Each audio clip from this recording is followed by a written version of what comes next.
Olá, bom dia, alunos do sexto ano, bem-vindos a mais uma aula de língua portuguesa. Eu sou o professor Mauro Farias, é a nossa aula de hoje, ler para aprender a estudar, né? O objetivo da aula, inferir informações implícitas na leitura de artigo de divulgação científica. Nessa aula de hoje estou acompanhado da professora Andréia, que está aqui ao meu lado. Olá, professora, bom dia. Bom dia, Mauro. Bom dia, sexto ano, professores e alunos. Continuando, então, a sequência didática, vamos para o compartilhando conhecimento. Duas questões para vocês. Respondam como 1 e 2 aí para nós, tá? Primeira, quando fazemos a leitura de um texto, todas as informações estão explícitas, ou seja, estão aparentes no texto, ou há informações implícitas, aquelas que nos exigem uma leitura mais aprofundada? E a segunda, quais estratégias de leitura podemos utilizar para perceber as informações implícitas? Vamos lá? 2 minutos.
Vamos de volta, então, agora com a participação dos alunos. Professora Andréia. Estão perguntando aqui, cadê a professora titular? Tem ideia de onde está a professora titular? A professora titular está ausente, né? Ela volta quinta. Ela volta. Quinta ela Duas estará aulas, aqui. eles já sentiram falta, tá vendo? Aí já estão chamando a gente de substituto. Sexto E e sexto F, venham assistir a aula, a professora está chamando, da escola Pedra de Carvalho. Por favor, assistam a aula aí que a professora está esperando por vocês. Aluna Maiara dizendo, tem as duas, destacar as principais informações. O José Augusto tem que aprofundar a leitura, tá? A estratégia, né, que ele está passando, de como inferir sobre os implícitos. O Matheus dizendo, temos dos dois jeitos, se eu não entendi o que o Matheus quis explicar. Acho que ele quis dizer, tanto explícito quanto implícito. Ah, sim, no texto, né? Isso. Tá. É a primeira resposta, então. A aluna Júlia, há informações implícitas e explícitas, é isso aí. A Clarice dizendo, sim, mas a atenção é mais do que essencial. Vamos ver aqui se nós temos mais algumas respostas. A Ana Júlia, dizendo, quando fazemos a leitura de um texto, nem sempre as informações estão visíveis. Tem que ler e reler para entender e fazer anotações do que achar necessário. É isso, tem diversas aqui, mas estão em torno dessa resposta, né? De a leitura, destacar, como a aluna Patrícia colocou aqui, ó, tem as duas, destacar as principais e aprofundar na leitura. Tá por aí, Pro. Ok. Eu trouxe um livro hoje para mostrar para vocês, e vocês têm aí na escola, tá? Ensinar a ler e ensinar a compreender. Seria bom para os professores, né? Falo para os professores, não para os alunos. Porque às vezes a gente tem a noção, Mauro, de que o aluno já sabe ler. O ler... decodificar, o conceito, isso, num conceito muito raso, né? Que é só de decodificar. E leitura é muito mais que isso. Muito mais. E nós, professores de quaisquer áreas do conhecimento, precisamos ensinar a ler e ensinar a compreender. Exatamente. Né?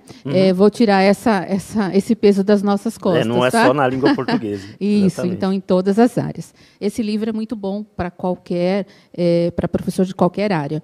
Então, por exemplo, ó, ele diz uma coisa aqui, vou ler para vocês. Quando se lê um texto com significado, não se leem as letras, as palavras e as frases que o compõem do mesmo modo que fossem apresentadas isoladamente. E, inclusive, a velocidade da leitura de uma frase depende do contexto à sua volta. Então, isso é só assim, uma pinceladinha. Então, ler é muito mais do que, às vezes, nós imaginamos em termos de prática, de processo. Né? É muito mais aprofundado. Então, só dizer, às vezes, ler com atenção, fica... também muito subjetivo, não dá fica muito amplo isso, exatamente. Olha só, outra coisa. O texto proporciona apenas uma das fontes críticas de informação. É preciso que o resto provenha dos conhecimentos prévios do leitor. Então, significa o quê? O texto, agora para o aluno, te dá uma dica, né? Ele traz alguma coisa. A outra parte depende de você. Então, olha a importância dos conhecimentos prévios, dos conhecimentos de mundo. Sim. Né? Então, o que são conhecimentos prévios, conhecimentos de mundo? Tudo que você adquiriu até agora. Certo? O que você traz de conhecimento. Então, a leitura, eu vou reforçar, então, a construção do sentido do texto se dá na interação texto-leitor, exatamente por isso, porque cada um traz uma bagagem de conhecimento. Não é que você vai entender o que você quiser, não. Mas pode ser mais raso ou mais aprofundado. Certo? Exatamente isso. E isso vai implicar muito nas informações implícitas. Né? A explícita está lá na superfície do texto. Você vai lá, até vou brincar agora, você vai pegar o dedinho e vai encontrar a resposta ali. A implícita vai depender de todas essas referências que você traz. Sim. Né? A partir do Senão seu vai vir conhecimento. aquele papo, né, professor? Não entendi nada. Né? Quando termina de ler, fala, não entendi nada. Porque realmente ele ficou ali só no superficial, né? Sim. No que está ali nas palavras. Mas não consegue entender as relações que o texto tem com todo o meio, com as situações que ele está envolvido, né? Sim, por isso que um professor colocou assim, pro Patrícia. Por isso que a leitura é sempre recomendada por nós, professores. Quanto mais lemos, formamos bons leitores e ampliamos nossa bagagem. É isso mesmo. Por isso que o professor precisa fazer essa mediação da leitura, né? Orientando sempre. É claro que, em determinados momentos, o aluno estará sozinho, vai depender só dele. Mas, enquanto na sala de aula conosco, nós somos, sim, os mediadores dessa prática. Né? Nós que precisamos mostrar esses caminhos. Nós, professores de qualquer área do conhecimento, não é só o professor de língua portuguesa, não. Não coloquem isso nas nossas costas. Né? Isso mesmo. Muito Afinal, somos todos leitores. Somos todos leitores. Certo? Então, vamos lá. Mais alguma coisa, Mauro? Não é isso. E somos leitores e produtores de texto também, né? Sim. Nós produzimos texto o tempo todo. Então, essa relação, ela está o tempo todo. É uma dialética ali que está presente o tempo todo, né? Sim. E, aliás, é o que é dito aqui em algum momento, em questão de dialética mesmo. Olha, a relação entre o texto e o leitor durante uma leitura pode ser classificada como dialética. Né? Então, existe um diálogo entre os dois. Exatamente. Mostrar para o aluno, a dialética é o diálogo, ou seja, essa conversa que há o tempo todo. Ó, o texto e o leitor durante a leitura... o leitor baseia-se em seus conhecimentos para interpretar o texto, para extrair um significado. E esse novo significado, por sua vez, permite-lhe criar, modificar, elaborar e incorporar novos conhecimentos em seus esquemas mentais. É isso. É por isso que as leituras são diferentes, como você falou. Eu li um livro, eu entendi isso. Nossa, eu não entendi por quê. Porque a leitura do livro não é simplesmente entender as palavras, é como você se apropria do texto, ou seja, os seus conhecimentos. Você, aluno, que já tem alguns conhecimentos, lê e consegue associar ele ao que você conhece, né? E a percepção é diferente. Um exemplo simples é quando o professor... Às vezes a gente conta piada sem graça mesmo, mas às vezes a gente conta uma piada que precisa de uma relação, aí, de uma referência um pouco maior. E aí você fala, nossa, professor, que chato, não entendi. Mas por quê? Porque faltou conhecimento prévio para entender aquela piada. Exatamente. Né? Ainda não alcançou. Muito bem. Então, vamos lá. Vamos agora para uma tirinha. Vamos lá. Um exemplo, né? Isso, vamos lá. Para uma tirinha. Vamos prestar atenção. Pode ir, Mauro. Vamos lá. Vamos observar a tirinha Ganhando a Vida, do site Bichinhos de Jardim, e observar as informações implícitas e explícitas. Então tem a tirinha aí, para vocês lerem. Vou até ler para vocês. Ó. Precisamos trabalhar sem parar para ganhar a vida. Tec, tec, tec, tec, nos 2 próximos quadrinhos. E no final, ou para perdê-la. Aí ela faz uma pergunta, né, Joaninha?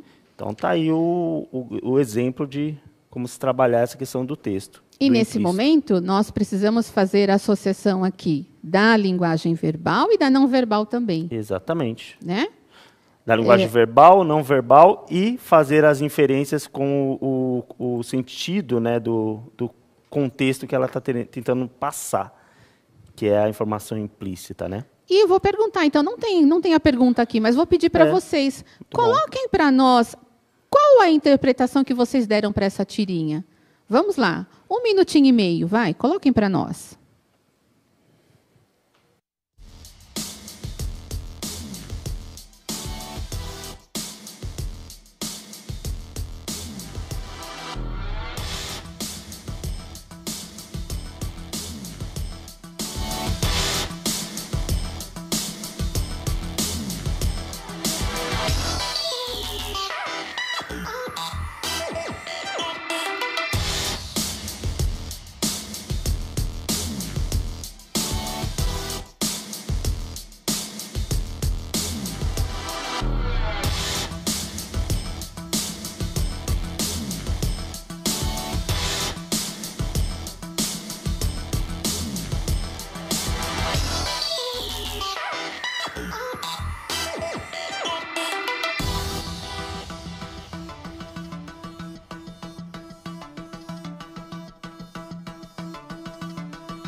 Estamos de volta aqui agora com a participação dos alunos. Vamos ver aqui, ó. O aluno Matheus dizendo, ela está em dúvida, né? A aluna Tainá, linguagem verbal e não verbal, né? Colocou aí, muito importante. A Pro colocou um pouco antes, só para ajudar aí no trabalho de entendimento. O Pro José colocou reflexão de quanto tempo estamos trabalhando em nossa vida. Não sei se ele quis dizer o quanto tempo a gente passa trabalhando, acho que é isso que ele quis dizer, né? A aluna Emily colocando ganhar a vida, a aluna Clarice, e não viver a vida. Parece que uma completou a outra, né? Foi na sequência. O aluno Giovanni da escola Professora Aurora, aqui mandando um bom dia, ainda não participou, mas eu citei seu nome. A aluna Maria, que tanto que ela escreveu, pensou que isso era cansativo para a vida. O aluno Juan, a vida não é só trabalhar. E por aí vai, né? A interpretação que eles estão fazendo aí, que é a informação implícita, né? Que está nessa tirinha. Aqui, talvez, para uma pessoa que não entende essa questão de que trabalhar muito, né? Nos leva também, né? Não ter lazer, nos leva a perder a vida, né? Talvez não entendesse, mas eles foram num caminho bom, Foram no caminho, acho que foram bem orientados também. Uhum. Essa ideia de, não é que não devemos trabalhar, aliás, precisamos muito trabalhar, e é importante trabalhar, mas tudo tem que ser temperado, né? Tem que haver momentos para outras coisas, então, passar o tempo todo trabalhando para ganhar a vida, na verdade, ou perdê-la, ela coloca em dúvida, né?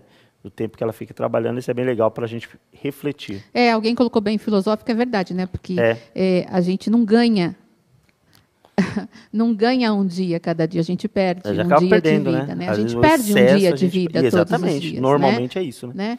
E é bem legal. Dá para isso mesmo. Pegar um professor de filosofia e trabalhar bastante com vocês, né? Então vamos lá. Próximo. Além das linhas do texto. Faremos a leitura da segunda parte do artigo, continuaremos anotando no corpo do texto as informações centrais que nos auxiliam a aprender os conceitos que o artigo apresenta. Vamos lá. Então, a Proelaine já tinha falado que esse texto é bastante denso para vocês, então a Pro ela pegou assim, alguma parte, umas partes, alguns parágrafos, pouca coisa ela pegou, tá bom? Vamos lá, a gente vai ler agora. Pode ir, Mauro, por favor. Vamos lá. Dados comprovam o aumento de eventos climáticos extremos em São Paulo. Se chove um pouco todo dia, tudo bem.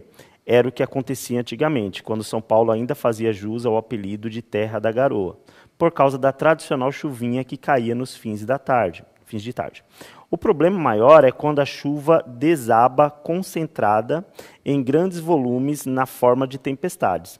Em vez de 200 milímetros distribuídos em várias parcelas ao longo de 30 dias, por exemplo, agora chove 100 milímetros num dia, 80 milímetros em outro e 20 milímetros no restante do mês, resultando num cenário de poucos dias com muita chuva, intercaladas por muitos dias com pouca ou nenhuma chuva.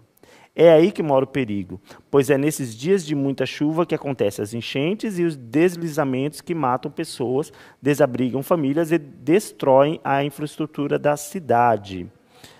Aí parava aí, né? Eu me adiantei. Muito bem, é isso. Mais um trechinho sobre a informação da... Mais um pouquinho. Então, prestem atenção. Por exemplo, a Pro Roberta colocou assim, que aula cansativa. Mais um exemplo de que isso é o que representa para ela. Não Exatamente, Segundo a opinião dela. Então, olha só como divergem as opiniões. E está tudo bem, está tudo certo. Né? A gente continua trabalhando. Vamos lá. Vamos lá. Dessas informações, foi feito um gráfico. Certo? Sim. Vamos prestar atenção nesse gráfico agora. Daqui a pouco a gente volta a falar um pouquinho. Não sei se vocês conseguem ver bem direitinho aí. Manda na tela para eles verem. Um pouco pequeno, né? Pode pôr o gráfico na tela, por gentileza? Aí, olha lá o gráfico. Vamos lá. Todas aquelas informações de quando chove mais, quando chove menos, né? De que, às vezes, chove muito num determinado dia e depois vários dias de seca. Aí volta a chover novamente. Então, prestem atenção que esse gráfico mostra um desenho, né? Sim. Forma uma onda aí, né? Mostrando quando chove mais e quando chove está acentuado, menos. quando declina. Isso. Né? Então, todas aquelas informações foram colocadas aqui. Olha como ficou mais claro para entender qual é a situação da chuva. Né? Que eu acho que até respondi, mas não era para ter falado agora. Alguma questão mais à frente. Continuando. Pode ir. Vamos lá. Vários estudos. Posso ler? Pode. Vários estudos realizados nos últimos anos vêm apontando para o aumento de precipitação sobre grandes centros urbanos do Sudeste brasileiro, incluindo São Paulo, Campinas, Santos e Rio de Janeiro, assim como um aumento do número de dias secos consecutivos, sugerindo que os eventos de chuva intensa estão concentrados em menos dias, com períodos mais longos de tempo seco entre eles, escrevem os pesquisadores. O novo estudo é uma iniciativa do Centro Nacional de Monitoramento e Alertas de Desastres Naturais, coordenado pelo meteorologista José Marengo, com apoio do Instituto Nacional de Pesquisas Espaciais, INMET e IAG-USP.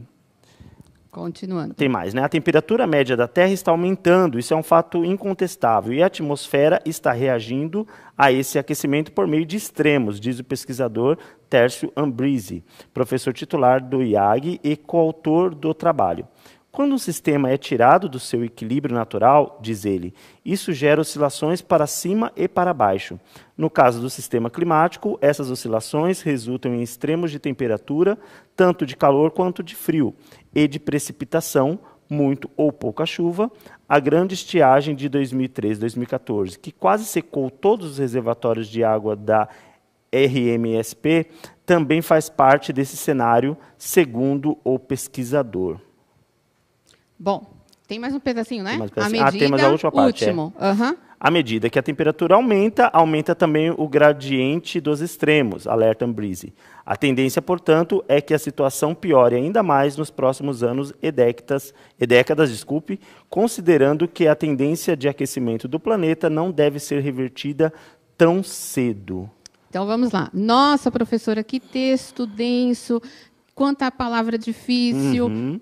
A gente sabe disso. Aliás, que é um texto de divulgação científica. Então, para vocês, isso ainda é bastante complicadinho, né? Sim, é. Mas vocês vão Quando se vem tudo acostumando. junto, essa informação, assim, muito sério, né? Eles... Exatamente. É assim mesmo. Até uma professora colocou assim, nem sempre dá para ser uma aula lúdica. Não dá, né, Pro? Dependendo, a Pro tem razão, né? Exatamente. Dependendo do texto que você trabalha, como a gente pode fazer graças com esse texto? Não tem como. Né? É um texto de divulgação científica. Como fazer graça? Não dá. Então, a gente vai explicando, tentando de uma maneira que o aluno possa compreender, e vocês, mais do que nós, sabem quais são as condições dos seus alunos, né? Qual a sua realidade aí, certo? Você vai reforçar tudo isso. É isso mesmo. Então, vamos lá.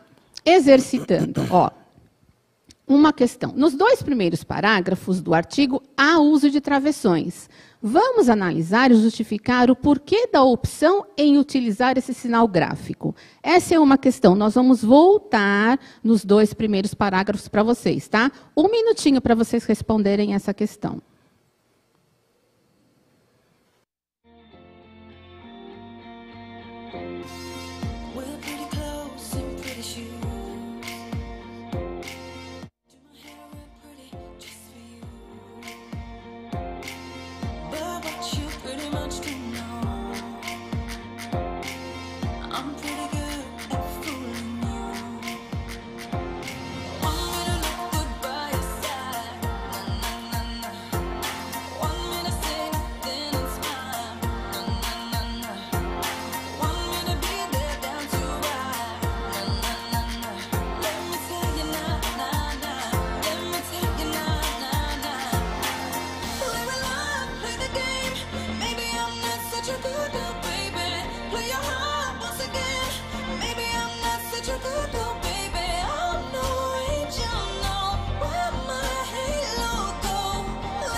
Os alunos mandando aqui que o uso de travessão é para destacar uma explicação, né? O texto com travessão é para destacar a explicação.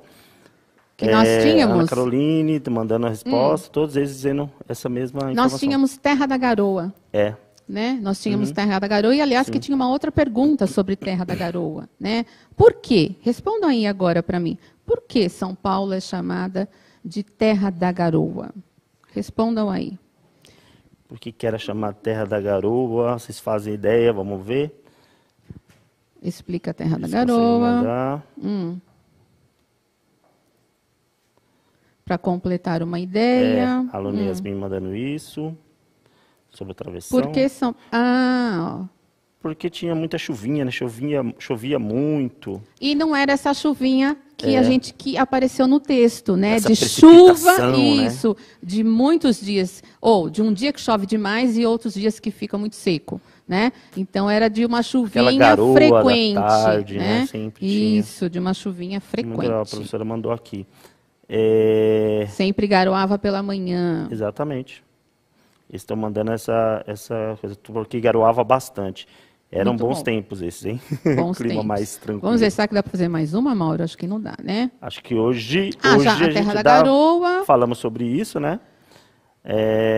A questão do gráfico. 200 milímetros de chuva é uma proporção por litros, é pouco. Alguém já tinha colocado?